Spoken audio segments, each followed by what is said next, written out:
Hey everybody, welcome back to We Are Podcast. This is We Are Bagu Season 1, Episode 25, the best of Season 1. If this is your first time checking out the podcast channel, please head over to your favorite podcast app, Spotify, Stitcher, Podbean, or iTunes, and give We Are Podcast a like. And if you get a chance, head over to our social media. You can find us at Facebook, Instagram, and Twitter at /We Are Podcast. And don't forget to join our Discord. All links can be found in the description. And with that, on to the podcast. We Are Bagu. Hey everybody, welcome to We Are Bagu, a video game podcast where we talk Atari to Steam and everything in between. I am your host, Duck. I'm with your other host, Ethan Eastwood. Ethan, how are you? I'm doing great. How are you doing, Ducko? I'm doing great because we made it to the end of the season. Boom! Level 1, done. That's it. So over the last year, me and Ethan have done 24 episodes of We Are Bagu. We have had a blast doing so. We began this as birthday bros. We just decided to start this new podcast and to talk video games because we knew that we were going to have a blast doing so. So Ethan, thank you for doing this podcast with me. And I hope that you've had as much fun as I have. I've been loving it, man, every minute. We're here to introduce the best of, which is going to be so much fun to listen to. We hope that you've enjoyed it. We want to give a quick shout out to all the guests we've had over the year. Jake Pinkston, Javi Bairez. I always say his name wrong. Javi Bairez. Javi Berries. Javi Berries, Will Sonamo, Jay McClintock, Mike Higginbotham, Austin McDonald. I can't say Austin McDonald either. Austin McDonald, Mr. Ian Mullins, who did the Dead by Daylight cast before I played the game, by the way. He explained it very well. And my little brother, Eric Wenzel, for the Call of Duty Zombies cast. Wow, Eric, what a fun cast there. And all the developers we had on: Caesar with Carpathian Night, Zach and Tara with Talif's Journey. Is it Talif or Talif's? I think it's Talif's Journey. They told us what it was, and I don't think either of us remember. I think it's Talif's Journey, which I can't wait for that game to come out. And That's gonna be David... cool. Yeah, and David with Rizzo's Island. So definitely go check out Carpathian Night and Rizzo's Island. They are available to play right now through Steam, and Talif's Journey hopefully will be out next year. I can't wait to talk to those guys again. And we can't forget our buddies over at the Level With Me podcast. That's Mike with the Collector's Vault and Game Bro Corey. Those guys are awesome as always, and hopefully we'll be having them back on at some point for Season 2. Fuck yeah, let's talk about Season 2, how we're going to begin this. Starting with Sonic Adventure 2, coming your way as soon as I can finish this stupid game. So get on it, Ducko. Crap. Get on it. We Are Bagu. Hey everybody, welcome to the We Are Bagu podcast. I said Bagu, it sounded so Every great. time I try to say it, it's always so weird. It's Bagu. We Are Bagu, Bagu. where we talk Atari to Steam and everything in between. This is Duck. I'm here with my co-host, Ethan. and today we are going to start our first podcast for the We Are Bagu podcast. Yeah, get it! Woohoo! So, what is the We Are Bagu podcast? It's fun to say, number one. Number two, it is a brother podcast to We Are Era, where we talk movies, entertainment, and whatever the fuck we want to talk about. On this podcast, me and Ethan are going to talk about video games. From Atari to Steam and to everything in between. Yeah, oh, baby. love that! So, where do we get the name? So, just to explain it a little bit, this, and along with We Are Era, is a reference to Zelda 2 for the Nintendo Entertainment System. In the village of Rotu, I believe it is, Rotu, there is a character called Error. And for years, people thought that this character was not named Error. They thought that he was an error in the coding, and that's why he said, I am Error. Well, the truth is he wasn't. His name was Error. It was a joke alluding to computer programming where you would have an error in the system. And the character had a brother in another neighboring town called Bagu, which is Japanese for bug. And that is where we're getting our name for this podcast. I was going to say, how the hell did y'all even link that those two were brothers at all? Link. Very nice. That's what you did there. Yeah, that's, I mean, just some lore I read online. I'm sure I grabbed it somewhere. Who knows? Pop culture, these things sink in. So we were lucky enough that Ralph Bayer's son was there, and the replica brown box that they usually have on display, they actually hooked up so that we could play. And it was really cool. We were about halfway through the museum, and this guy heard us kind of talking for the video. I think he saw us filming or something, yeah, and he was like, whoa. You guys would be interested in this. And he goes, you know, the Godfather of video games. I'm like, Ralph Baer, because I'm not going to be tricked. I know who really created video games. Nolan Bushnell stole that shit. Ralph Baer is the one who originally created stuff. Nolan Bushnell went to some tech show somewhere, saw the original brown box, not the one we played, but the original one, and stole that idea for Pong. But regardless, we got to go into the side room. They had a bunch of people in there talking, and me and Ethan got to actually sit down and play the brown box replica. And god damn it, we had a good time. Dude, I was surprised that everyone else was so shy to go and play it. And we were not. We were the inverse. We were like, yeah, I was a little hesitant. I was like, is it okay if I touch this? It's not going to, like, just explode on me if I touch the controller, right? Because we thought it was the original. Yeah. I did not know that original is actually in the Smithsonian. Good. It needs to be there because that is a very important piece of gaming history. Until the zombie apocalypse when we take a journey to the Smithsonian. We're stealing that shit. But for me, playing even that, though, at first we're just kind of like ping, back and forth. But I'm like, we need a little something more. So I get on my phone and I put on Tom Sawyer by Rush. And it did. It changed the atmosphere in the room. It changed the...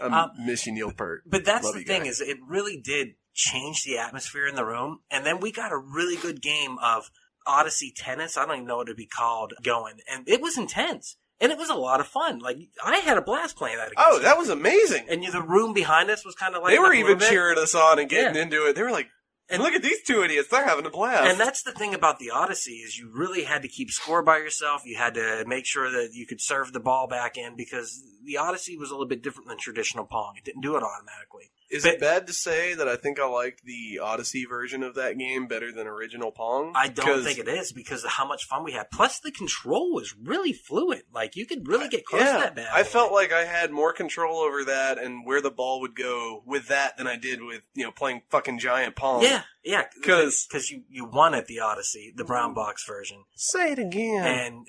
And a little slower for everyone to hear. You won at the brown box version, which is technically the original, so you technically are the Game Master. Yes! Game Master Ethan Eastwood. That's why we're going to start calling him Dr. Ethan Eastwood. Dr. Not yet, no. Hopefully soon. Hopefully soon. But the adventure through the museum was it was really fun. It was time to put that out and make a video of it. And thank you, Ethan, for being the cameraman and being the co-host of that also. But if you haven't been there, you've got to go. There's so much history sitting there. There's so many little things, like we said, the brown box replica. They have a Super Game Boy 2. They had Star Fox 2. They had the Philips CDI games there. Well, shoot, they had, what was it, the Dreamcast, that, like, weird clone. Chinese knockoff of the Dreamcast or whatnot. They had weird shit there. There's just so much to do, and we were there for 4 hours. I say pack a lunch because, if we would have got some nutrients in us, we probably would have stayed until it closed. Honestly, they probably would have let us go back after we ate, and I think as long as you keep the wristbands on, I think they'll let you in and out. I think we should just keep the wristbands on at all times and just go back whenever we want. I'm pretty sure they're going to mix up the colors. Well, a season pass is only $40. You can get a season pass to that place? If it wasn't an hour away, dude, I'd be there. And if it wasn't an hour away, I'd be volunteering there because I would love to volunteer there. Truly enjoy That'd be fun.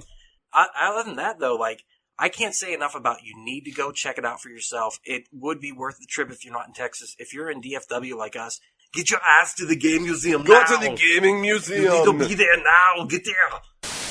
I'm excited. If you really liked that Supersonic story, beginning to end, and that boss fight and all of that, you're going to rave over Sonic Adventure 2. But I will say I'm not going to rave over Sonic Adventure. It's a big thumbs down. Too many things happening, and they don't come together as a cohesive experience for me. Now, I'm not looking at it from the nostalgia point of view. I'm looking at it from the age of 34 playing it for the first time. Yeah. Ethan, you have nostalgia for it. You love this game. It's a lot of nostalgia, and I think if I had started playing this when I was, now 22, first time playing it through, I'd still think it'd be a fun game. I could see the merit in that, but I don't think I'd near like it as much. Hell, most of the conversation we had prior to this and while you were playing it, I'm always comparing it to Sonic Adventure 2, because that is, in my mind, that is the primo perfect best Sonic game ever made. But that game does not make this game. So how do you feel about this game at the end of the day? So overall rating from, I think we should keep this for any review we do, is the E to S. All right, I'm down. Because I love that. Okay. Final rating for me, I give it an A-. It's great. It's fun. Has good moments, a decent story, killer big bad in chaos, really cool design, and adds a new element to the universe and whatnot. But it has some pitfalls. But they're things I can overlook. Amy, it's short enough that it doesn't overstay its welcome. Big the Cat, it's so short that, I mean, you can finish it in 20 minutes. It's not even a That's blink. a long 20 minutes, though. It's a excruciating 20 minutes. It's like, But- I would like to get my teeth pulled for 20 minutes. Like, Overall, I think the payoff for having to sit through Big the Cat is well worth it. I agree with you. I will give this a C rank. It is not terrible and it is not great, but I would not suggest playing the whole way through unless you never had before. It's worth at least one playthrough. It's worth it. I'll give you that. It's worth at least one playthrough in your lifetime, but after that, just go back and play the Sonic levels. Yeah, just go back and play maybe Supersonic all the time. The Tails levels. So you don't like stories about redemption? It's very much a kind of got a Is that what it's about? a spaghetti western feel to it. So if you're not a big fan of western, the western genre like him, you're not going to You're not latch going to onto dig the this story as much. Which, me personally, I think it's a beautiful game. The story's awesome. I haven't finished it, but that's just because of my own. And like the counterpoint, their other game, Grand Theft Auto, there's a lot of the same missions, but Yes. I'm in 50 different types of cars, and everything feels slightly different. You can only gallop one or two ways. I can use a rocket launcher while in my Bugatti, or I can use an Uzi in my Jeep. Sure. Well, the different time periods. That one takes place. And there's way also before radio cars. stations. Well, do you have the option of donkeys or? Are you saying? Actually, you're there asking is. if you can ride the you ass? can ride a Okay, donkey. you can ride a donkey on back. What about wagons? You've You convinced can me. ride a Yeah, wagon. you can. Yeah. You can ride Can you wagons. Can you hire like a traveling minstrel to play songs for you, and then like Toss a coin to your western. Actually, there is a guy that sings. yeah, That's so you part can of have radio in your buggy. Pretty much, yeah. That would be Yeah. nice. That's when you travel with Uncle. He'll like get all the whores to sing a song for you. Atari Oh. has been back in the news lately, Ooh. and not for what you'd think. Oh. They're coming out with a chain of hotels, Yes, I all actually did Atari read that. themed. I read that, and I actually thought about Nintendo in Japan. They have love hotels there. Nintendo Love Hotels. In Japan, it is not illegal to pay for sex. Okay? right? In fact, it is not even morally looked down to it if you were married and you pay for sex. Enough people do it where they have a chain of hotels whose very purpose is to have themed rooms where you can go have sex in those hotels. And yes, they are basically whore hotels. Well, Is I the don't. Atari Hotel going to be a sex hotel? Please? Oh, God, please? Make love to Atari Pac-Man. Oh, man. Waka waka waka waka. He's going to waka waka on my dick. I'm like, oh, this is what I Oh, I want. hit a wall. This is what I wanted. What I thought was interesting for us, especially, Yeah, the prostitutes and stuff. I'm so down. Let's go. All right. they're building one in Austin, Texas. Oh, I have a car, and I can find a prostitute in Austin, I'm sure. Oh, I'm going. oh yeah. And I'm going to go in there and make a scene and go, this ain't Nintendo. Bullshit. This game, though, freaked me the fuck out, and I loved it. And it was my first introduction to something like, that's terrifying. There's something in this, and even to this day, even talking about this, I'm probably going to have nightmares tonight, because Metroid freaks me the fuck out. It just holds that place in my childhood where I'm like, this is dangerous, and this is scary. And I love it. And it was always that Halloween aspect of it. I'm like, there's something wrong on this fucking night going on. There's something wrong in this fucking game, and I loved it. So Mother Brain, we got to talk about the Mother Brain real quick, and I almost forgot. So what we're looking at is that area. Torian is one of the most terrifying areas in video game history. When you drop down, first you have to open the bridge. You have to defeat both Ridley and Kraid and get that bridge opened up so you can go there. And once you decline in that elevator, and it's the most atmospheric music, it just sounds like bubbles, and that's what it sounds like. And there's little Cheerios floating at you. And you're like, what the fuck are these Cheerios? And then when you see the big old jellyfish coming to get you, and it latches onto you, and you just start losing your energy like crazy, and you're freaking out, and you're like, how do I kill this? How do I kill this? You gotta tuck into a ball, and you have to hit the button, and then you blast out, and then it's back on you like a motherfucker. And you're like, what do I do? What do I do? You have to get the Ice Beam to defeat these fuckers. Ice Beam, 5 missiles, boom, baby, you're good to go. So, it's terrifying. And playing through that, that's scary. That's Every the first it time shows you. up- That's the first time you actually see the Metroids too. Yes, yes, it is, and it's terrifying, and you understand why. The game is technically called Metroid for a different reason, but they called these creatures Metroid, and they're really scary, and they built the lore around them eventually. Oh, dude! All of these games revolve around the Metroids. So going down through Torian, getting to the space computer that is the organic space computer Mother Brain, and whenever you get down to the bottom of that stage, and you're literally in the belly of the beast, you have these these glass beakers basically that have the mother brain going throughout them, and you have to shoot them so they disappear so you can open the path. And then you get the little Cheerios coming at you and the little laser beams, and you see this fucking giant brain in a jar at the end of it. And it looks disturbing as fuck. It's nasty. Creepy. It's nasty as shit. Like that sprite work is so good. And you shoot it, and it breaks open the glass, and then you keep shooting that fucker. And hopefully you dodge the Cheerios, and hopefully you dodge the laser beams, and hopefully you got enough missiles to kill. And that music is ominous. It's a pretty hard boss fight, too. It's intense, man. It's very intense. But there's nothing that feels better than whenever you see that final missile hit. And it just explodes. But then what happens is the countdown begins. What the fuck is this? Dude, a Metroid staple, man. That is where it hits, man. You don't just beat the boss. You have to get the fuck out of there as things are happening and shit's exploding around you. See, it's more intense in my head. It was just a timer that counted. But in my head, it's like shit's exploding and stuff's going down. Dude, this is shit that they've kept and carried over, and they've held on to that feeling throughout the entire series. But that's that final moment of panic. That's that final adrenaline rush because you've been on edge the whole time going down through this, and then you defeat the mother brain, and then you got to go back up to get to your ship. That's when it's done. But that clock, that countdown. Whew, that gets the heart racing, my friend, because you don't expect. You're like, wait, what? There's no timer throughout the rest of the game. You're never timed. You've got all this time to explore as much as you want, and all of a sudden, they hit you with that. Fucking mind blowing, man. Mm-hmm. And then, like I said before, you get the ultimate mind blow after that, where if you get the good ending, you get to see a woman in a bikini. 8 bits of glory, my friend. Yeah. Hey everybody, welcome to the We Are Bagu podcast, where we talk Atari to Steam and everything in between. I'm Ethan, and I am here. You almost said you were Duck. I saw it. You did, didn't you? Don't lie. You almost said you were Duck. No, I had to think about my name for a second. Oh shit, that was awesome. All right, so anyhow, motherfucker, I'm Ethan, and I am here with my co-host Duck. Because that's when the Metroids come out. Oh yeah, and then they come right scared right towards your shit out of me, dude. Rightfully so, scared the fuck out of me because it went back to the memories of the original NES game where they get on top of you and you're freaking out. Only it was realistic because it's in my face, sucking on my fucking. They cover face. the screen. Are you kidding me? Yeah, sucking on my goddamn head, and I'm like, no! And you jump into a ball, and you can see him on top. My heart's racing just thinking about it. Yeah, oh dude. My god! And I remember my mom actually said, either my mom or my dad, they said, "Okay, look, if you can't stop having nightmares about this game, we're gonna get rid of it." Right. You're like, not my Metroid Prime! No, it's so cool, but it's so scary! And, well, dude, you were right. I was probably almost 20 when that game came out. No, that can't be right. It came out in 2002. I was 17 when that game came out. Dude, I can't believe that game was rated T. I was getting laid when that game came out. What happened? Where did things go south? Metroid Other M. Yeah, Other M fucked me. I haven't got laid since.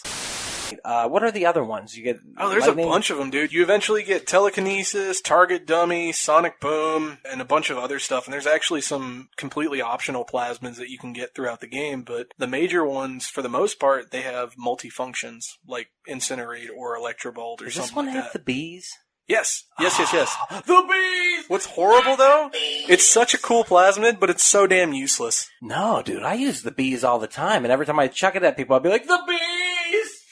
Not the bees! I love the bees, dude. That's one of my favorites. I did a hardcore playthrough of the game, and from a functionality standpoint, I used it maybe twice. Isn't it like you have to use it in one spot in the game, though? It's required, no, isn't it? That's the thing, man, is it's one of the coolest plasmids in the game, because all of these plasmids you see, they contort the way your hand looks. So when you have the electrobolt in your hand, you literally have lightning and sparks coming out of your fingertips. Your arm is on fire when you're using Incinerate. You have bees and wasps crawling out of your hand when you're using Insect Swarm. Why do you have bees crawling out of your hand? The bees! The bees! The end of this game, what I love about this game is how you react to the little sisters is the ending you're going to get to the game. There's 3, right? I think so. It might be 4, but I know there's 3, definitely. Go ahead. Oh, what the fuck was I going to say? Were you going to say, cry, sister! I got him to do it finally, yes. Okay, I remember what I was going to say. So finally, Atlas is dead. You go out into the sunlight, and all the little sisters are there with you. They ride the bathysphere out, and they see sunlight for the first time in their life. And this game actually made me cry. Every time I go through it, I cry like a bitch at the end. Did it make you But no, I cry like a bitch because, dude, the ending is just so good. It is. We used to sing, "Cry, Jamie's sister," because she was hot. Oh my god.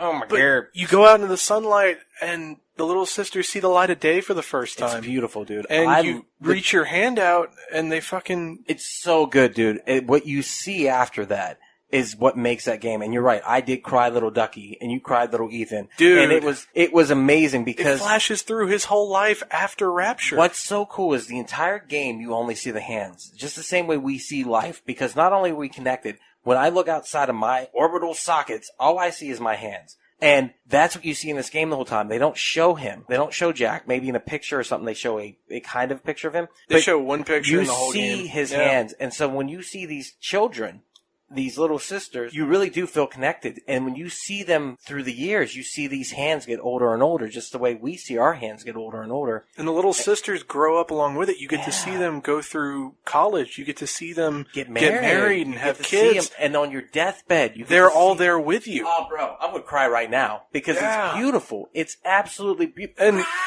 oh, dude, like, it's through the whole game, you're being, like, especially at the end, you're being told you had no family, your life was a lie, all this. Yeah. But they're your family in the end. They're your babies. You saved their lives. These are my They're there for babies. you. Unless you harvested them. If you harvest them, then you just die on the ground by Atlas. Pretty much. You get a bad ending where you see a stormy night and the thing, and it's like Tenenbaum goes like, "You rat bastard." But play it for the good ending. Play it for that because that's the heart and soul of this game. Of this game, that is the only choice you truly have. Right. And I love it. that's what makes it great, is you don't have a choice, except where it matters. And also, ladies, we're single if anyone's looking, and we're good guys. That's all I'm going to say. We saved the little We sisters, I saved trust the you. little sisters, and also just, we're good guys. We're family guys. We're just, we're not camera, we're the family. But yes, so BioShock as a whole, how do you feel about it? What is your rank of in this game?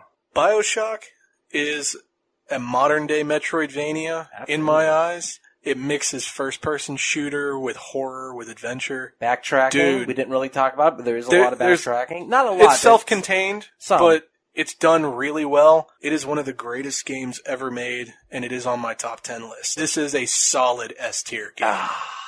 That's all I wanted to hear. Solid S. This is a gilded in gold and diamond platinum, just bathed in the finest of gems S. I cannot recommend this game enough. I think it sucks. Fuck It's a you! terrible fucking game. No, dude, it's totally... I'm going to change my ranking, though. It's not an S. It's not only an S. It's an S with a... at the end As of it. for cry, little sister! Hey everybody, welcome to We Are Bagu. This is Duck. I am here virtually with my co-host. Ethan, from a distance. And today we have our very special guest, William Sanama. Will, did I say your name right? Yes. Yes. Hi, Will. How are you? I'm good. I'm coming from space. Probably the safest one of us three right now. Yeah, I'm telling you right now. Actually, we are in quarantine, kind of. I don't really know if it's a quarantine or if it's not a quarantine, but we It's like are Kind of lockdown? kind of. Maybe? But you can kind of do things, but not really. But to be safe, we are going to do this episode of Bagu from quarantine through the help of Zoom, which is pretty cool so far. Will suggest we use this. Thank you, Will. Appreciate it. Yes, sir. Yeah, good call. Good call. And we are going to catch up on our gaming news because there seems to be a lot of gaming news coming out of the woodwork. And I figure, you know what? It's time that we nerds get together in a wolf pack and talk about this shit. So you guys ready? Born were ready. we supposed to howl? I mean, you can if you want. 1, 2, 3. Oh, Will's sure. not doing it. That's not a Will thing. Jack Eater William. Favorite one, though, has to be from Black Ops 3. And it was in 2 maps, one of which you could not pack a punch, the second one you could. The first and the last map. It was called the Apothecon Servant, and it was literally this weird-looking little alien dude. You shoved your hand inside its butt. What? And it would sit like right here on your arm, and you'd shoot it. It only had like 8 shots total, and a little black ball would shoot out of it and hit the ground, and it would open up this fucking black hole and suck in all the zombies and then explode. Oh, cool. Oh, That's it was so badass. much fun. It was so cool. That had to have been rewarding, too, to use that. You had to have been like... You had to save it, dude. Yeah. 'Cause you had, I think, like 8 It's shots. almost like having like monkeys. Monkeys were a big thing. What's a monkey? Oh, how did I forget the monkeys? Yeah, what are the monkeys? Monkeys were huge, man. You got those off the wall, dude. Those were another thing that were key for reviving people if they went down. So And what I does can't the monkey count do? How many times I heard people say, "Oh, you got monkeys? Throw your monkeys." And I can't count how many times I heard people say, "Oh man, I didn't even use my monkeys." Yeah, you'd forget you'd have them, and it's like, shit, I could have kept the game going for like another 2 hours if I just fucking thrown the cymbal monkey. Duck, what would you rate Atari ET? Oh, dude, I'm gonna give it an S ranking just to be a bitch. I am You because bitch. I'm telling you right now, I know something y'all don't know. It's like a secret. Do you have Fucking ET piss me off. under that desk slobbing on your knob right now, bud? Is that why? Oh, Is get that it. why? Oh, God, come Like- on. Duh. And he looks up at me and he goes, I'll take you to the candy shop. I'll show you what I got. Because that's a 50 Cent song. Get it? Get the joke? It's a good joke, dude. That was a good one. He did. He took me to the candy shop. Ethan, what are you going to rate Atari ET? That's a fucking C rank for me, bud. Like, we're talking orange text, just kind of moderately disappointing, didn't quite get all the rings. C rank. We're going to get you to play it again. Nope. Yes. We will get you to play it again.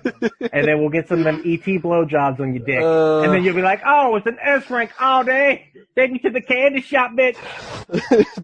Tell ET to swing over this way when he's done. Quarantine's getting kind of boring. He making his way across town, good sir.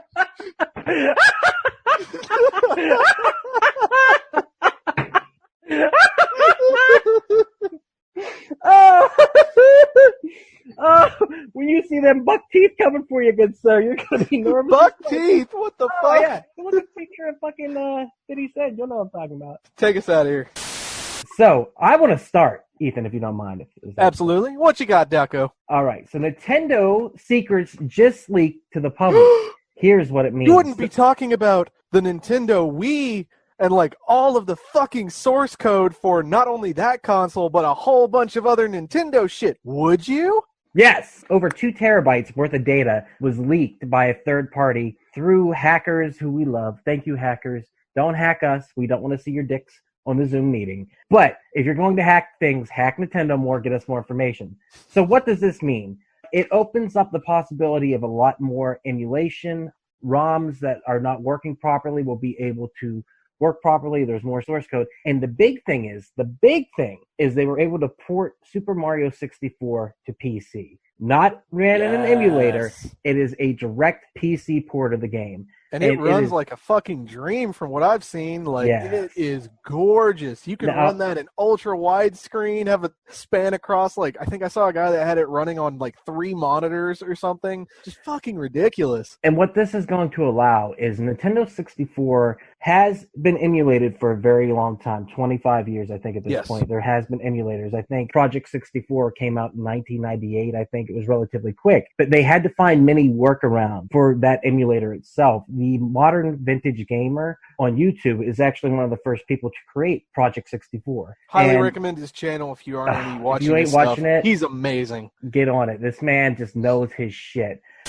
Probably since, like, I want to say freshman year of college, all us nerds, like, instead of going out and partying, we'd literally go play Unreal Tournament.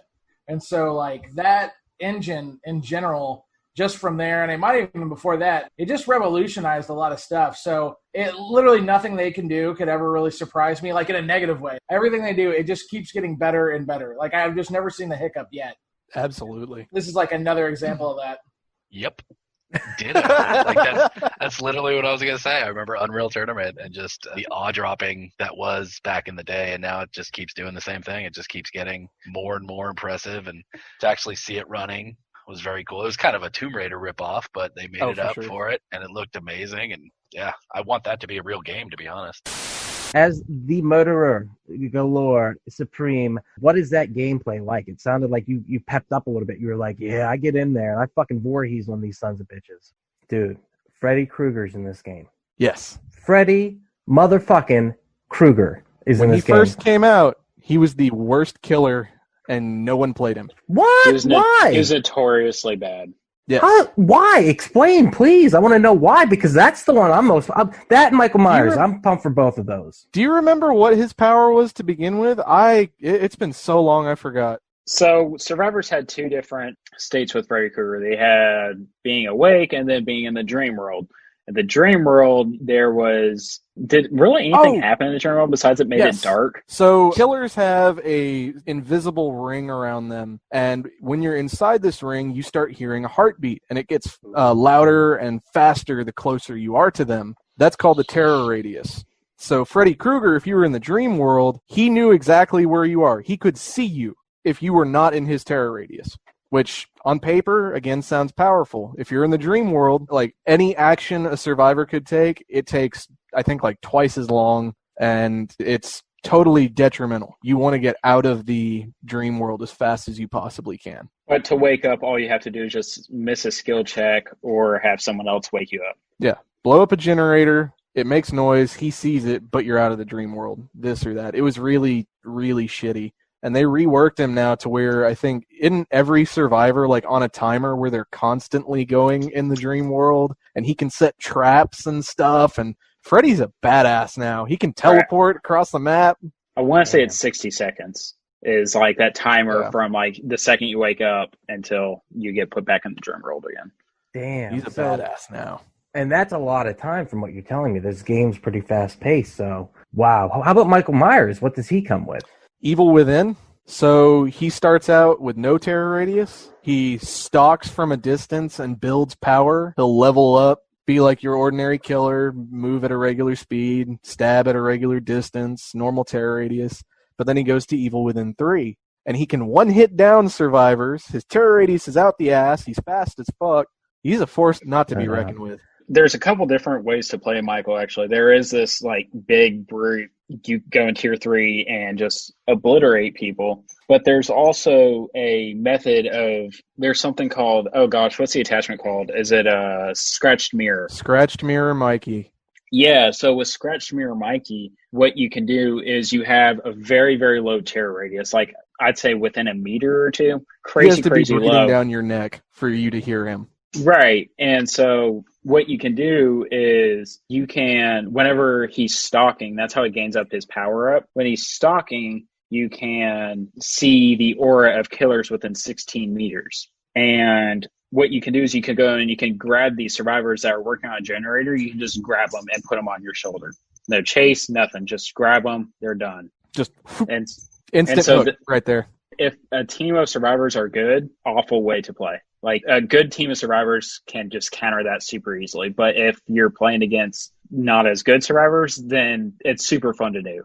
Dude, So- you could freak some motherfuckers out doing that. Like, I have he can testify to this. I have just fucking screamed and lost my shit because a Mikey will round the corner, pick me up, or fucking jab me out of nowhere, and it's just, dude, it's terrifying. That's really the only time that I get scared now on Dead by Daylight is Yeah. like getting gen grabbed by killers. There's a couple killers that can do that. Mikey, Ghostface, Spirit, Wraith, and that's pretty much it, right? Am I missing one? Nurse, I guess, but I've seen very few, but it's happened. Hey everyone, it's just Duck jumping in here to say thank you so much for checking out the podcast today. If you're enjoying it, head over to your favorite podcast app, Spotify, Stitcher, Podbean, or iTunes, and give We Are Podcast Network a like.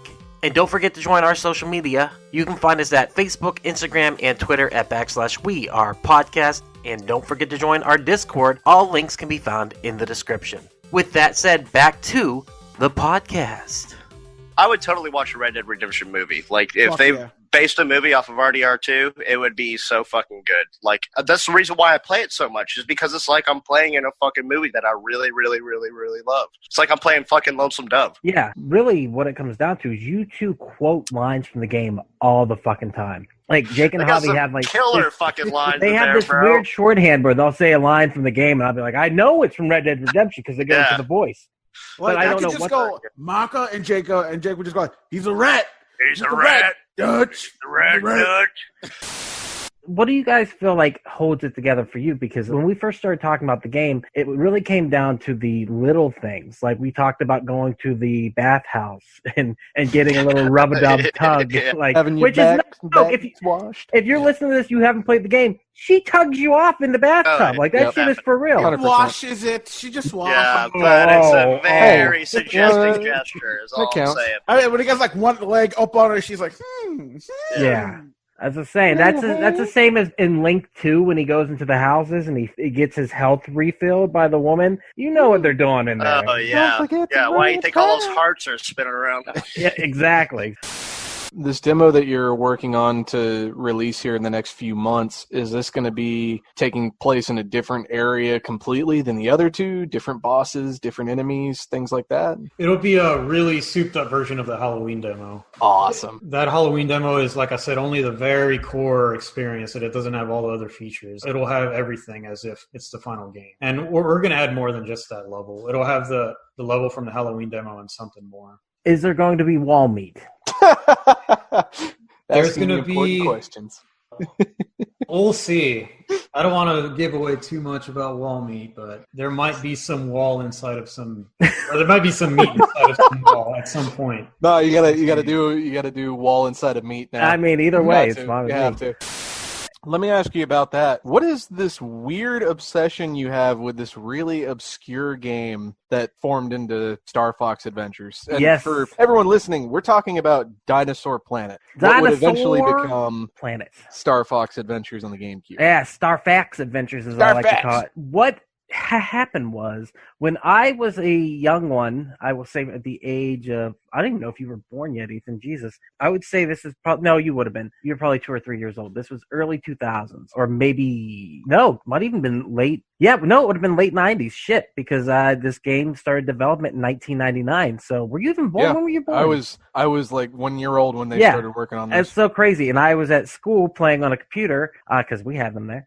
And the internet was a new thing. And so IGN was the big one that everyone used to go to back in the day. And I don't know if That was IGN around back then? Oh, yeah. IGN's been around forever, dude. And so that was my primary. I went to 2 websites on a daily basis. I went to Ain't It Cool News, which was my movie news, and then I'd go to IGN on a regular basis. And so I was at school looking up video game news, getting really excited about Nintendo 64 shit because I'm a huge Nintendo fanboy. Everyone knows this. And Rare was killing it on the N64. That was their heyday. They had all their classics. Dude, Rare is the shit. I mean, after Donkey Kong Country, Rare's been around forever, but Donkey Kong Country, that's whenever they became a huge second party to Nintendo. Nintendo owned a 49% stake in the company, and they created Donkey Kong Country. They had this huge success, but Nintendo 64 is really when they hit their stride. The missions that we played took like a half hour, if even that, depending on the difficulty. So I could see wanting constant new missions. I could definitely see this feeding the fucking addictive nature of a gamer. But I mean, that speaks to how good the game is, though, because I really would like to play this more. Like, after playing it today, I'm like, if you were to say, hey, Duck, do you want to play some fucking Payday 2? I'll be like, fuck yeah, let's do this There's shit. so many other heists that we didn't even touch that are really just off the wall crazy and just so much fun to play. And my favorite are the ones that are stealth only. If you go loud at all, you fail. It will take your happy ass out of the mission. What was the big thing, too, the controls within the game. It plays like a traditional first-person shooter with stealth elements. But there was a boat at one point. Are there other vehicles that you can drive in the game? Yeah, there's a couple missions that have things you can drive. We did Birth of Sky Heist, which is from the Point Break DLC packs. And it's really Point Break is what it is? Oh, there's movie and game crossovers in this game. And we'll go over that in just a second. I know you didn't know that, but no, I didn't. Yeah, you can do boats, there's muscle cars, there's some really nice sports cars and stuff you can drive and stuff like that because you're stealing those or whatever. You can also drive a forklift in certain missions. And it's the greatest thing. You'd be driving along, all these cops are shooting at you, you got a couple of loot bags on the front of the forklift, and it's a one-hit kill on any enemy you touch. So you could have the big dude in the big bulletproof armor and mask, the bulldozers. You tap him once with a forklift, and you brought up the money bags too. When we were carrying the money bags, it actually slows down your character, so it makes it feel more realistic. Which different really items have different weights. Yeah, so and if I was like, you're Ethan, what's wrong with my character? And Yeah. you're like, dude, you're carrying something. I'm like, oh, I forgot. Like, it's going for realism here. from There Beauty and the was Beast back in the they 90s. brought Scarface in as a character, and there's also the Scarface Mansion heist. I saw that. Was that actually Scarface? Because That is actually Scarface. Oh, I shit. think it's voiced by a different guy though, but Well, it that's looks the like thing, Tony is, like, Montana. It said Scarface doesn't like cockroaches, and I was like, that's funny. How'd they get away with that? Little did I fucking know. There's a that Scarface is- heist. Oh man, I love Scarface. Have you ever seen Scarface? Parts of it. You need I to have not watch seen it the all the way end through. where his sister shows up and she's all mad because he killed Angel. She's like, "You wanna fuck me, Tony? You wanna fuck me?" It's my Oh, just favorite because of part that part, movie. not for Dude, the rest of the movie. No, fuck the rest of that movie. That part where she's like, "You wanna fuck me?" I always lose my shit laughing. I'm like, oh, dude, it's so awesome. You wanna fuck me? Anyhow. All right, Jay, what you got? Well, this one's a very, very, very personal one. It's just it's got nothing to do with new gaming, but I do have news, very good news. Since our last meeting, I have finally acquired a Switch. Oh shit! Yay. What games did you get? Yes, I'm playing Luigi's Mansion 3 and Civilization, so those are pretty fun. I'm gonna definitely look into playing it more, just because it's really good on the go. I got that Satisfy grip, but I got to tell y'all the story of how I acquired it. Yeah. It was so. He I don't know beat if up you a guys kid. remember me saying, like, I refuse to pay these scalper prices. Yes. I was very adamant that I refused to do it, and I don't know why. I just like I gotta find a way to make it right. And I went on Mercari, and this guy was like selling a Switch for $300, so everybody is of course jumping on it. And he's like, "I'm not actually selling a Switch. I'm telling you how I got a Switch without having to pay these ridiculous prices." Because I don't know if you go on Amazon, they go for like $500-$600 now. They're like literally double. And I was like, And this one guy goes, "This is how I did it." He went on Best Buy and he literally refreshed his screen 200 times. And on the 200th time, he was able to buy it. But other than that, it constantly says sold out, sold out, sold out online. But there's a way to trick it. That didn't work for me. I went to Target.com and I waited for them, and it was like 8 in the morning, and I was like, okay. And it says what they did is they said that there were stores that had it in stock, but you couldn't reserve a copy, which was ridiculous. Then I finally found a store where I could do it, and I was like, all right, great. And it turned out it was Bryan, Texas. So that's like 4 hours away from me in Carrollton. And I'm like, okay, that's just 8 hours. That's fine. Just an 8-hour round trip. So I was like, I'm ready to do it. Then I find out that it's not Bryan, Texas. It was Bryan, Arkansas. What? So now we're looking at about a 10-hour round trip. And I'm like, it was like the beginning of work. It was work during the day. So I was like, all right, cool. I was psyching myself up all day. All right, Jay, you're going to do it. As soon as you get out here, you're heading straight to Arkansas. We're doing it. Even though I'd be spending way more money in gas. I didn't care. It's principle. Well, at 3 o'clock in the afternoon, after I paid for it, Target sends me another email going, your item's no longer available. What? So I was sad. At least you weren't driving. At least you weren't like 3 Oh, hours he could deep have been. into Yeah. Oh, Yeah. shit. So anyway, that night, it was like 1:30 in the morning, and I was like, I'll try again, Target. And I was looking, and I couldn't find any stores that let me reserve it. Then I found one, and it did let me reserve it. And I'm like, okay, well, I'm sure when I wake up, I'll get a shitty email. So I'd already been heartbroken once, so I was okay doing it again. But turns out they had it reserved for me, and it was the Target in Frisco. So it was like a Nice. It was Yes. hour round Epic. trip. Epic. Very nice. I was like, I was real nervous leaving the Target. I was like, I'm gonna get mugged. Dude, that's why I thought you were going to say you beat up somebody to get it. Like, you're like, I beat the fuck out of a 12-year-old, and I got it, bitch. That's awesome, though, man. Yeah, but she was talking shit, so she. Yeah, she was like, you can't play no Civilizations.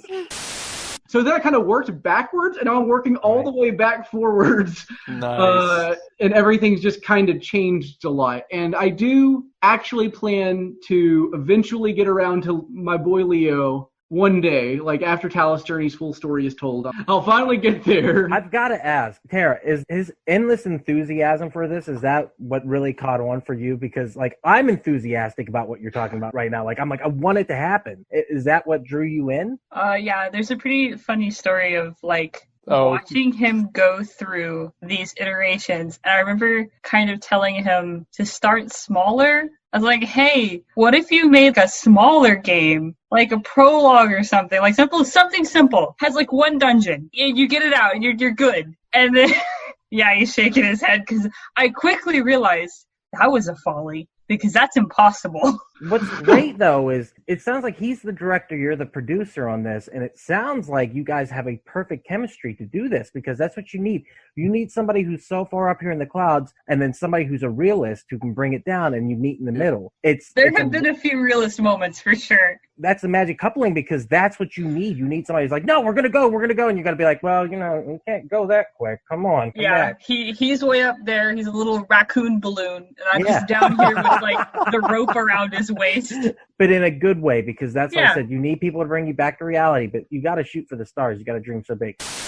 There's no Metroid game for the Nintendo 64. How would that game look on that console? I don't even know if they could have done a version of it. And I've always said this. I think Jet Force Gemini began as a Metroid demo that eventually turned into its own thing by Rare. And it would make sense for Nintendo to go to Rare as a second party to provide this. And the only reason I bring that up is because as this game developed, everyone thought it would be a third-person perspective game, much like Metroid Other M, like we were talking about earlier. That's how we all envisioned Metroid going forward. Mario had done it, Zelda had done it. No way they're going to do something different. So when the news came out that this was going to be a first-person shooter, kind of like Half-Life, with platforming in it, people are like, there's no fucking way this is going to work. They were shocked that the fan base, the infancy of the internet, screamed collectively, what the fuck are you thinking? And Miyamoto literally had to come out and be like, guys, it's a first-person action adventure. And we're all like, what the fuck does that mean?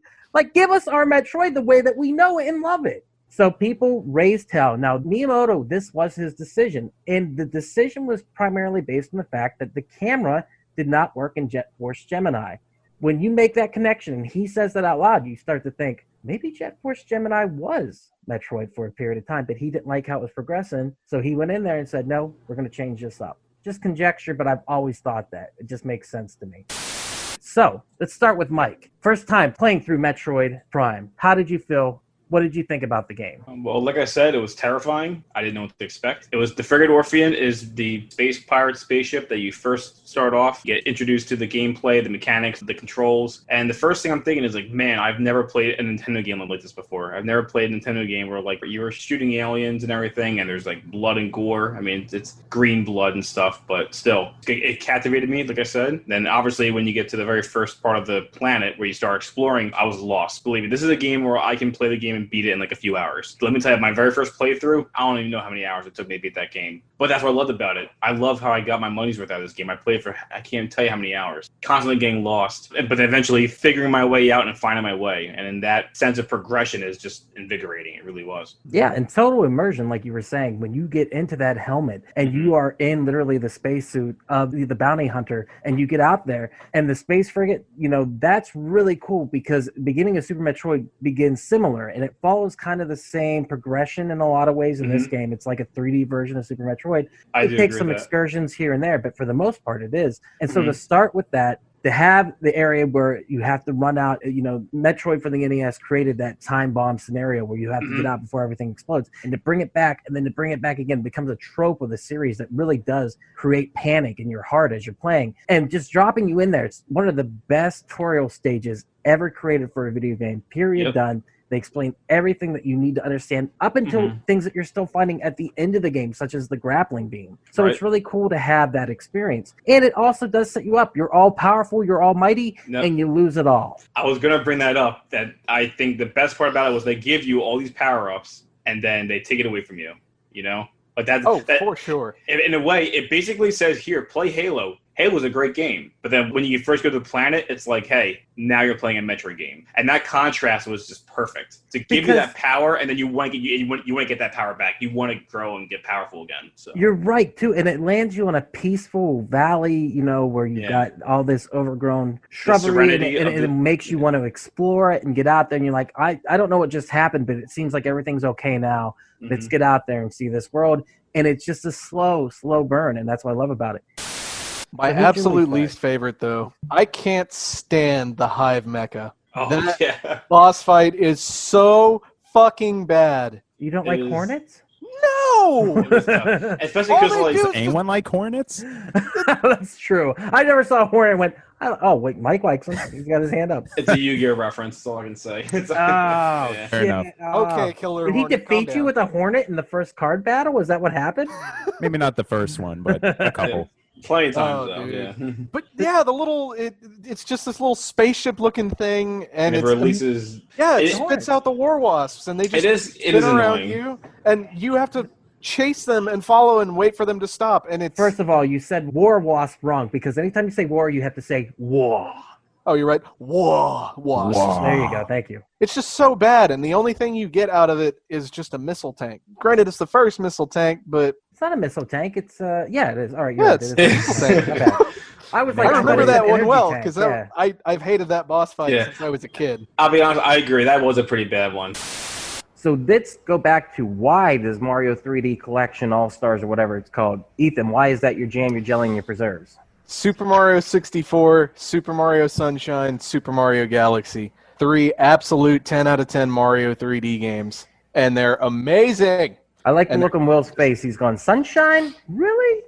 Because a lot of people didn't like Sunshine, dude. It's unique. I think And so, on too. top of that, there's a lot of people out there that love Sunshine. They've kept Flood as part of Mario and Super Smash Brothers for I think the last 2 or 3 games. So they still are aware of Sunshine, but it's bizarre to me that it never got any sort of sequel. Whereas Galaxy did, but the sequel for that got completely omitted from this collection, which is Why? That was my question, too. Why did they admit it? Now, $20 a game. I think at retail it's going to be $60 for this, so it is $20 a game. Maybe they'll provide it as like DLC or something down the line. That would be interesting. not with a 6-month timeline. No, Don't think. no. You think they're saving They're it for gonna- a second collection? Big old 4-0, man. All you got to wait is 5 years, and they'll Oh, I re-release see. that on the Nintendo whatever the fuck they've got. 2 things about this collection I want to For ask. Switch. First, Mario 64 is not going to be in widescreen. It is in 4.3. How do you guys feel about that? 3D Mario games are kind of shitty. Oh, he was waiting the whole time to drop it. All right, explain, please. They're okay. Like, I mean, they're fine, but man, there's nothing better than a 2D Mario. Like, why do you... It's so uncomfortable to control, and platforming in 3D has never really been mastered, I don't feel. I don't know, man. Have you played Mario Odyssey? Even Yes. before that, dude, I've they're played also all of great. them. I've played every one of them. Nah, I just can't get on that wagon at all. I feel like No. they're 2 completely different games. It's like I love Metroid and I love Metroid first-person shooter Prime. You know what I mean? Like it's still Metroid the same first-person thing. shooter Prime. Yeah, that's what they The call thing it. we just talked about like a few weeks ago. No big deal. Yeah, I mean, I don't know what they call it. Jay's up. Caught an article last week. Should give a little hope to you, Ethan. You ever heard of a guy named Richard Epcar? That sounds really familiar, but I couldn't tell you who he is. He's a voice actor, and he does voice acting on certain fighting games. I know what you're talking about. Yes. So apparently, he let something leak that Something amazing. apparently Ash Williams will be making his way to Mortal Kombat 11. Yes, yeah, I did. I read that too. Fuck Hail to yeah. the king, baby. Somebody was saying that recently on this podcast that they wanted to see that. So Ash Williams will be making his way, boomstick and all, hopefully, over to Mortal Kombat 11. How do you guys feel about that? Dude, they've been cock teasing him for just so much. Just fucking release him already. Please, he was supposed to be in Combat Pack 1. It showed up in game, and they took that away. What do you mean it showed up in game? When the Combat Pack first came out, people were getting pop-ups that listed all the characters that had been announced for it, and instead of, I think it was the Joker, it said Ash Williams. Really? And then they patched that out. My question is, how long has Will known that this was coming? We don't have a relationship with Mortal Kombat. So what do you think, Will? I thought that he was talking about the Pokemon guy for a second there, and then I realized that I'm the dummy dumb here. What's the deal with the Pokemon guy? Ash Ketchum was going to be in Mortal Kombat 11. Oh, that would be so much better. I would be so down with that. Gotta catch them all, motherfucker. Yeah, you could chuck Pokemon. Pikachu at Baraka. Oh, that would be awesome. Fucking Sub-Zero just ripping frozen Pikachu Oh, in half. God, dude. I kind of want to see a music video now called "Kill 'Em All" instead of "Catch 'Em All." Gotta kill them all. Fatality. Hey, Hey everybody, welcome back to We Are Podcast Network. This is We Are Bagu, Season 1, Episode 20, Indie Game Developer Spotlight, Rizzo's Island with David Croshaw. Duck sat down with indie game developer David Croshaw to talk about his awesome game Rizzo's Island, a new Dreamcast title based upon his late uncle's music. And yes, this is Dr. E, because I'm actually not in this cast. Unfortunately, I was busy as fuck. So, I told Duck I was going to do this damn intro. If this is your first time checking out the podcast, please head over to your favorite podcast app, Spotify, Stitcher, Podbean, or iTunes, and give We Are Podcast Network a like. And don't forget to check out our social media. You can find us on Facebook, Instagram, and Twitter, /We Are Podcasts. All links can be found in the description below. And with that said, on to the podcast. Ethan, what are you doing in my apartment? Shit. We Are Bagu. So let's talk a little bit about growing up. Are you a video game nerd? Have you always been a nerd? So it's an interesting story, really. For the longest time, my mom was part of that anti kind of video game crowd kind of thing, the like moms against violent video games and stuff like that. It's a very product of the 90s stuff. So all my friends from like kindergarten to fourth grade had all these cool systems and stuff. I just had books and TV. But around, I believe, fifth grade, I got some birthday money. My mom took me to Target to buy my first game console, which was a PlayStation 2. She let me get a Game Boy Advance SP before that, but a lot of people don't count those as like real gaming consoles, or at least back then they didn't.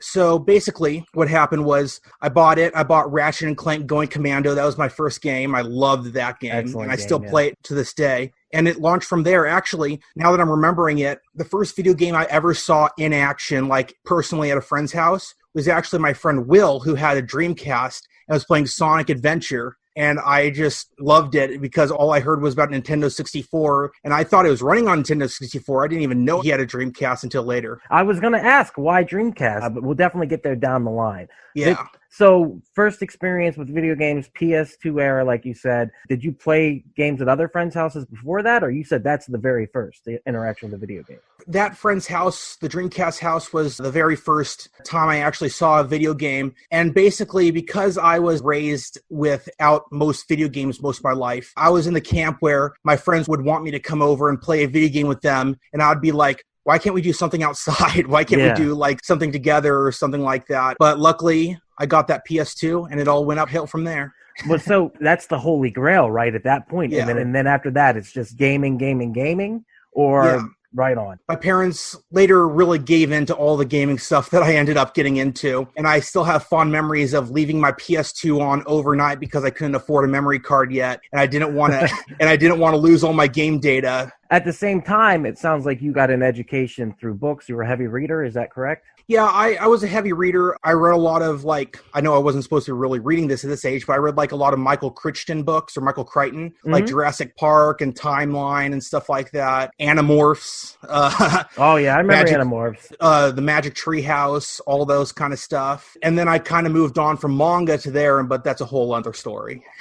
But it all plays into it. Let's talk about the other side, though. Your late uncle who has passed away, and I don't know if I brought that up in the beginning, but this game is inspired by the music that he wrote. Is that correct? All the music in the game, and he is the main character. All the music has been written by him, made by him and his friends, and I was able to rip it from CDs and put it on the game disc. Right on. So Tom Rizzo was your uncle's name, and is that on your mother's side then? No, it was on my father's side. Father's side? So he is, well, kind of. So he's like my step-uncle. So he married my aunt, my dad's sister. Were you two close then? I would say we were relatively close. I mean, when we got together at family gatherings, we would always talk about music and all sorts of stuff like that, and the state of the record industry, fun stuff like that. And are you a musician also? I like to think of myself as one. What do you play? I badly play the keyboard synthesizer. I try to make 80s new wave music, but it ends up turning out something like from Weird Al or something. That works, dude. I was just watching a documentary on Weird Al the other day. He's still relevant, so keep killing it with that. With this music, though, was your uncle a successful musician, or he was just a struggling artist, or what was the situation there? So he was, and I mean this in the best way possible, he was one of those like beach bum, bohemian, hippie type of guys. He didn't really have a set job. He kind of worked from place to place doing odd jobs wherever he could. In the end, he owned a painting business, but my aunt did most of the stuff. But he didn't really have like professional musician job. Like the most professional thing he got was a gig as a regular at a synagogue. Right on. Playing music, and that's actually where we had his funeral because they wanted to honor him that way. Oh, that's cool. So he was a pretty laid back guy, I take it, pretty chill. Oh yeah, very bohemian, very hippie-ish, kind of like go with the flow. And he must have had a major influence on you for you to want to spend all this time and put this effort into the game to honor him. Yeah, he was very influential. And at the time, I didn't really have any projects going on. I just came off of a movie project, a 16mm film project I was doing with my dad. So I decided, well, he really inspired me and he really inspired my music. Maybe not the same genre. He was more of like surfer kind of, psychedelic, I guess you could say cafe music. Oh, yes. That's a good way of putting it. And the music's wonderful, by the way. Yeah, I really, really, really dig the music in the game and the mood, and it fits it, but we'll talk about that in a minute. He was the inspiration, and he is the main character in the game. He is Rizzo, the surfer guy, with the surfboard as a weapon, which is wonderful. And so the development of the game, how did that come along? The idea, where did that start, and then why Dreamcast? What is the overall like storyline of this, and like what brought you into it and affected you on such an emotional level? It's like whenever you hear a really cool song back in the day, or you have a band or something, you just like, bro, you should listen to this band. Like, it's so good. Like, that's how you are always talking about Persona. But I'm like, oh yeah, how long does that take? Like 300 hours. I'm like, I can't do that, dude. No, I don't want just you. listen. Damn, that's sweet. So, And it's at that point that I really got hooked because yeah, I'm hooked and I'm not even playing it. yeah, it's such an intriguing story that once you have that logic start to get fleshed out for you, it's just so incredible. So it spirals into this story of you're actually in this world created by a twisted human being's heart. That is how they perceive this location. The specific part I'm talking about, the first level in the game, is the PE teacher and volleyball coach. He's a Olympic medalist who he views the school that he works at as his castle, and he is the king. And all of the students are his slaves. Yeah. And he... Dick. He's a dick. He is. He's very much a dick. He's a rapist. Oh my god, rape again? Dude, how much rape is in these games? Too damn much. Holy shit. Because I really love this game. What do you love about it, Ethan? A lot of rape. Honestly, it speaks to me through its themes of rape. It's like, I gotta go. I can't be. My mom said I can't play this game anymore. Like, all these kids loving Persona 5, I didn't know. It's like, deep down, they just love the rape in it. Holy shit. It's not all that, but yes, the first part of this, it's the castle of lust. This guy, he's using the girls of this school because he can. They want to achieve greatness. They want to have a career in sports, and he's their gateway to it. Their parents want them to be successful, so they don't say anything. He's a pedophile too? He's a pedophile. What the fuck is this game, dude? It's crazy. And you form this group of thieves, and you finally ultimately decide to go in, and you have no other options. You delve into this corrupted, horrible human being's mind, and you're going to change his heart. You're going to make him confess his sins. And go to jail, I hope. Yeah. Oh. And so it spirals into this crazy boss fight. You delve in, see their deepest inner thoughts and desires, and it's horrible. It's terrifying. You see all the horrible, cruel things he's done to all the students. Even there was a character. The rape? They allude towards it. So it's done in a very silhouette kind of way. There's a character that was. I just want to stop you. I was not expecting all this in a bag of rape. Like, I did not know this was coming, dude.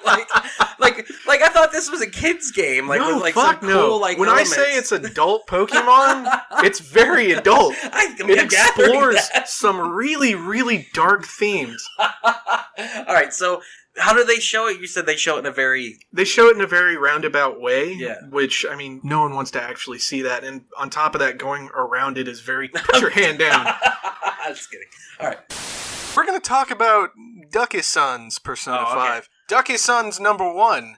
Yes. The game that the Duckster dude just loves to death. Yeah. What are we talking, Ducky Son? My number 1 is actually a number 2 and possibly a number 3, however you want to look at it. That is disgusting. Yeah, well, you've already read it in the title. You're here to listen to me wax philosophical about Super Mario Bros. 2 for the Nintendo Entertainment System. The American release, mind you, and that's what we're going to get into because everyone knows this on the internet. It's not a secret anymore. Mario 2 is a copy and paste job, but in a wonderful way. So I want to talk about my history with the game, and we'll get into the development history, and we'll talk a bit about the game too. That's what I want to ask you about first, man. Where did this obsession with Super Mario Bros. 2, of all things, start? Why the second one, not the first or third or one of the many other Mario games? Why the second one? You're right. Why am I obsessed with the second game? What many would consider the worst in the series. Okay, I would say it's because... I wouldn't go that far. Well, a lot of... Mario Sunshine. Oh, fuck you.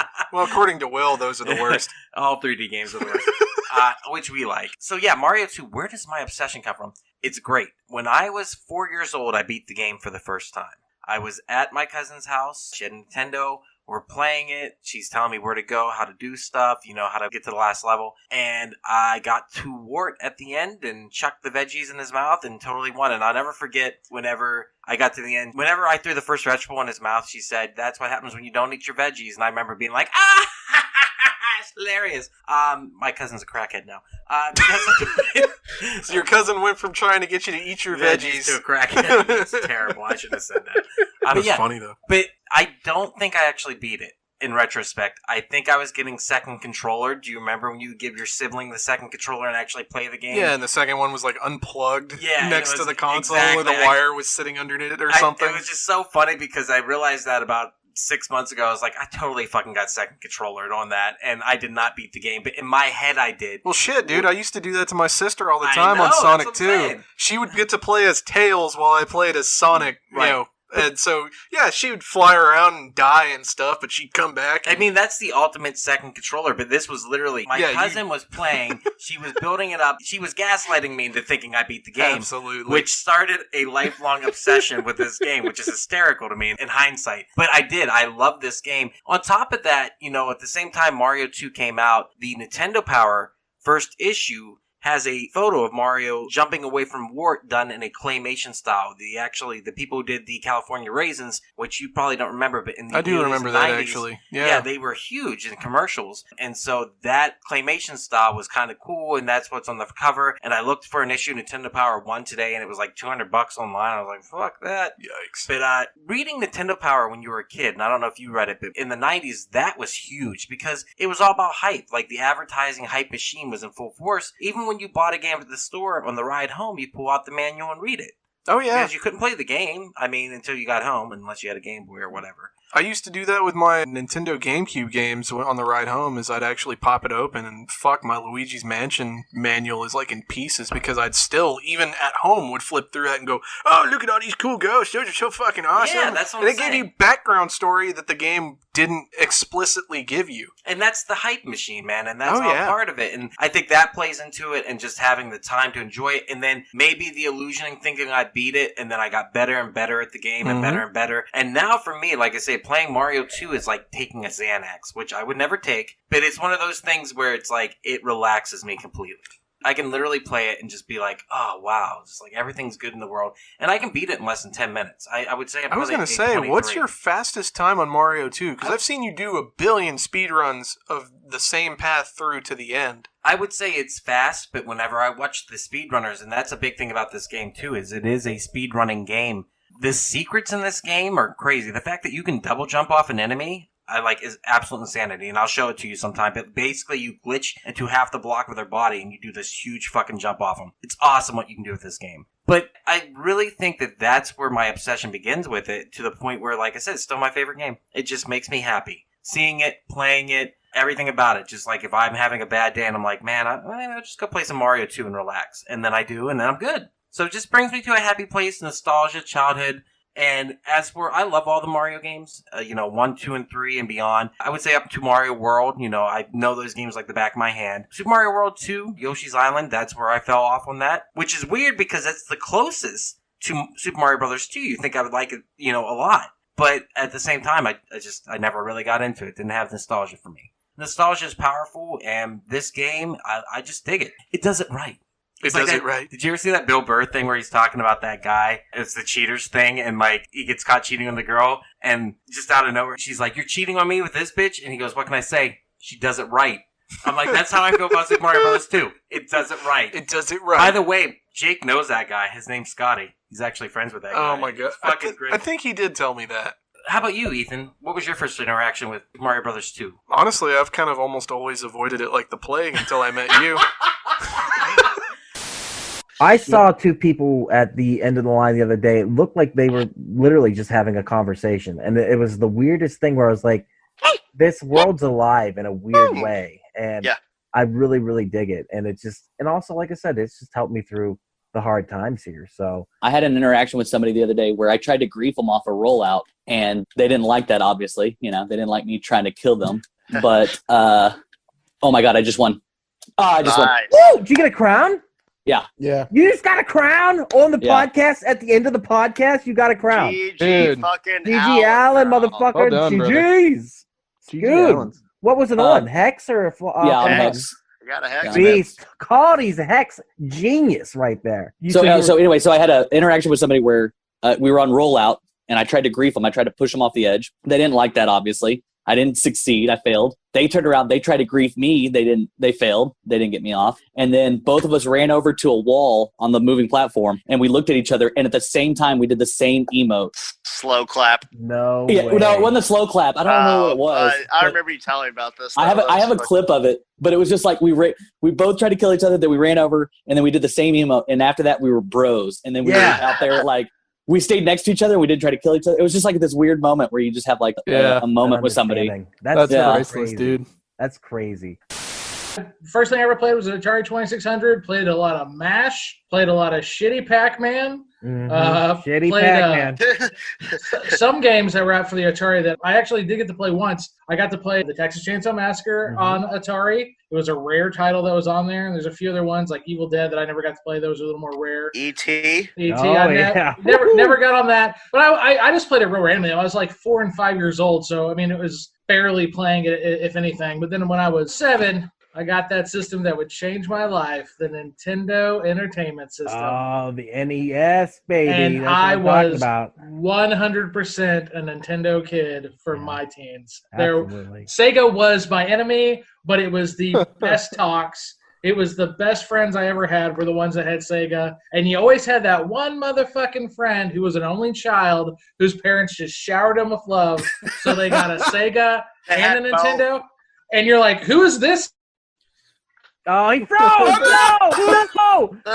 What did he gonna say? Who's this?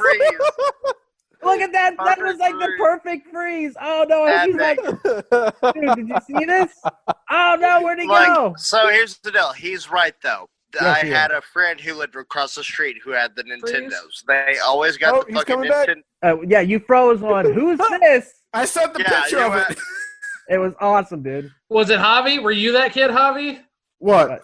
Did you get both? No. Hell no. You froze on us, and you were saying, "Who's this?" And you looked shocked at the end. So what'd you say after that? No, just like we always had, like that one kid who had both. It's been around a long time, and it makes me really happy about this that they've actually had record sales in the Western market.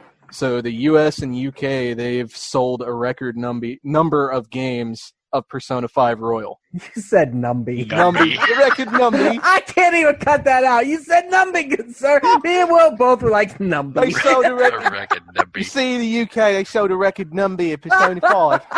So they Yes. Murdered by Numbies.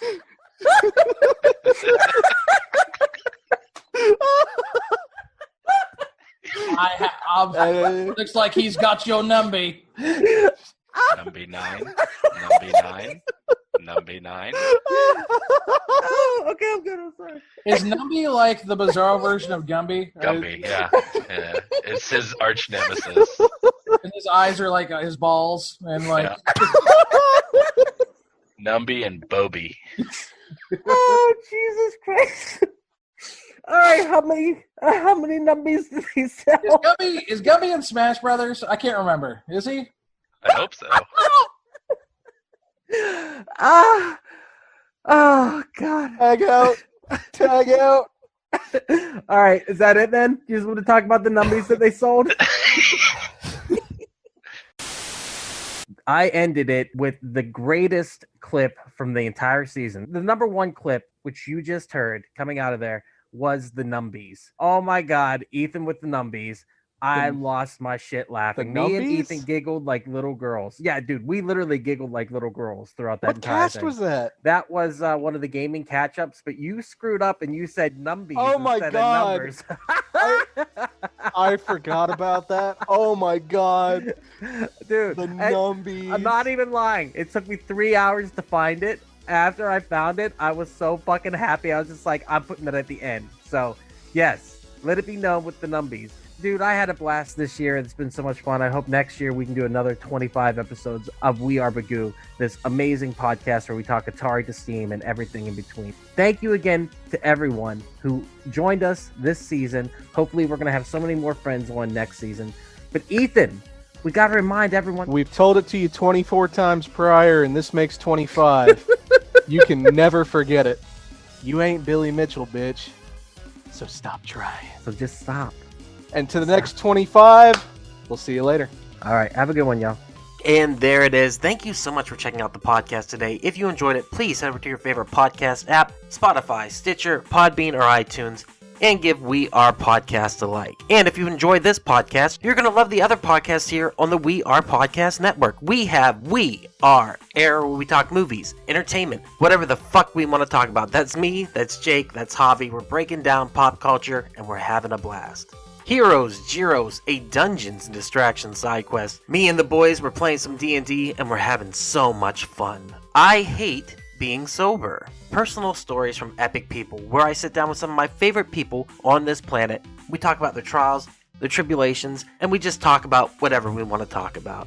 And finally, Camp Slash Horrorcast. That's our weekly video cast. Join us every Monday at 8 p.m. Central Time on Twitch as we break down our favorite horror movies from the past. Check out our social media. You can find us at Facebook, Instagram, and Twitter at /We Are Podcast. And don't forget to join our Discord. All links can be found in the description. With that said, thank you again for checking out the podcast today. We truly hope you enjoyed it. Don't forget to like, comment, and subscribe, and please share with your friends. That's the only way we can grow this channel. With that said, we'll see you on the next one.